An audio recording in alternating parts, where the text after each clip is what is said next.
Let's go guys to Landmark Mall. Yan. Hello guys. Pupunta po tayo ngayon sa Landmark. So, kung yung mga gustong pumunta dito po sa Landmark ng Central, mag-exit C po tayo. Tapos, turn to the right. Tapos, makikita po natin yung mall. Ito po yung mall. So, papasok po tayo dito guys. Yan. Papasok po tayo dito sa mall. Yan, para makita po natin yung decoration ng Landmark Mall, yung snow. Yan, sa exit C lang po to guys. Yan. Ginawa po nila dito, napaka gandang pagkagawa guys, napaka luwang. So, ang gagawin po natin ngayon, iikotin po natin guys, para makita po natin yung view. Yan, iikotin po natin. Didibutin po natin para makita natin yung view, kung paano kaganda ang kanilang pagkagawa.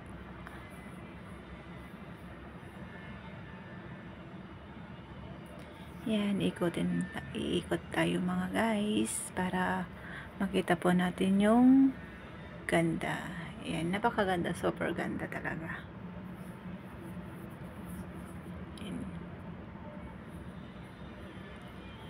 Para sa yung yung talagang snow talaga, yung place ng may snow, parang ganun siya ang pagkagawa. So, super ganda po. Yung mga interesado po na pupunta mga guys at gustong magpa-picture dito, ganyan, para makita yung view, punta lang po tayo ng Central, exit C. Makikita po natin dito yung magandang decorate ng Landmark Mall. Ginawa po nila ito guys sa gitna ng mall ito. Yan. Super ganda talaga.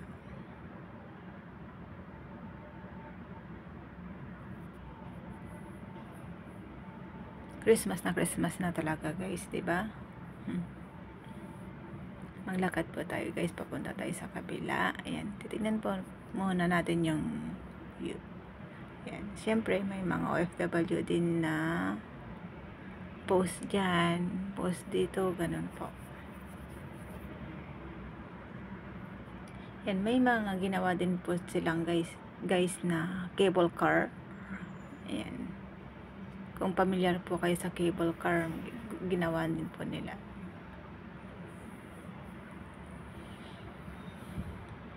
Yan yung mga cable car nila. Ayan, napakaganda, super. Ang galing nilang gumawa nito.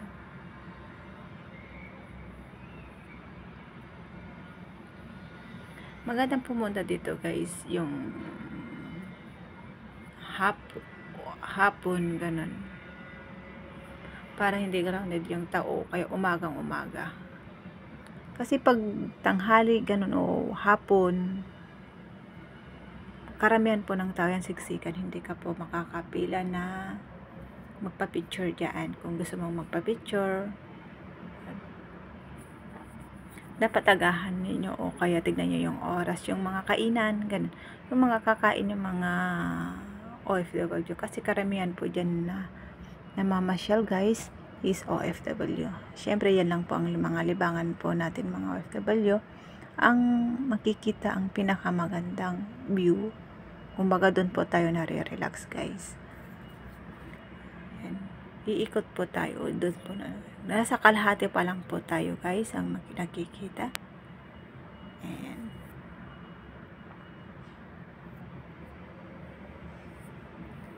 Ang ganda talaga ang pagkagawa. Ang galing nila yung gumawa nito.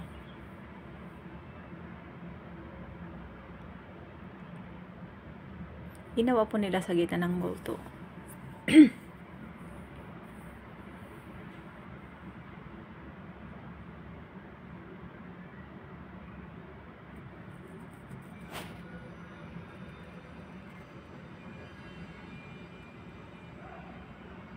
Yan. May mga ilaw din yung mga snow, yung mga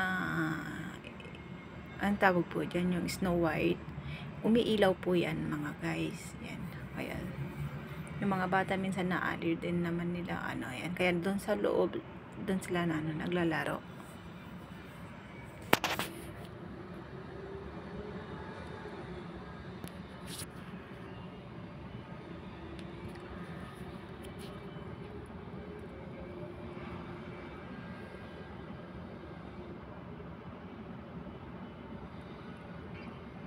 Ayan, may mga kubo-kubo din sila guys.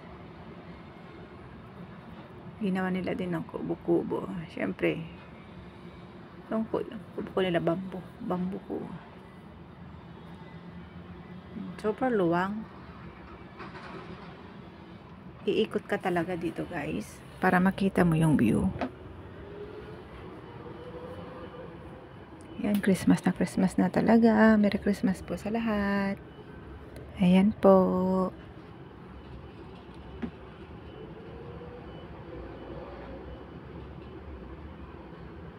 Ayan yung parang ano, ang ganda talaga guys. Sa mga gusto pong pumunta mamasyal, yung mga dito po sa Hong Kong, mag-exit C lang po tayo guys para makita po natin yung ganda.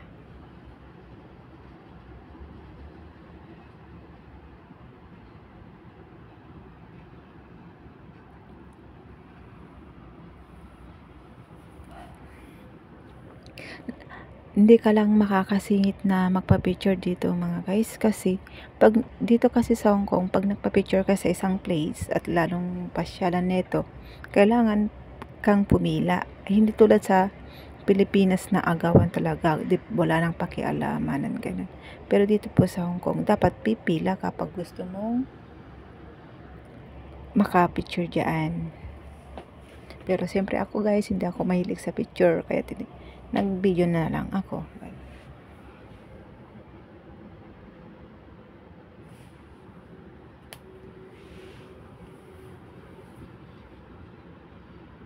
Yan ginawa, may sliding din naman sila doon sa under sa ano yon, sa ginawa nilang pinakais na snow. Ayan.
Yan guys, umakyat po tayo para makita po natin ng kabuuan yung snow place ng ano, ginawa po nila. Super luwang po yan guys.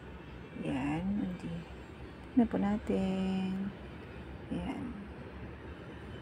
Pumunta na po ako sa taas. Thank you.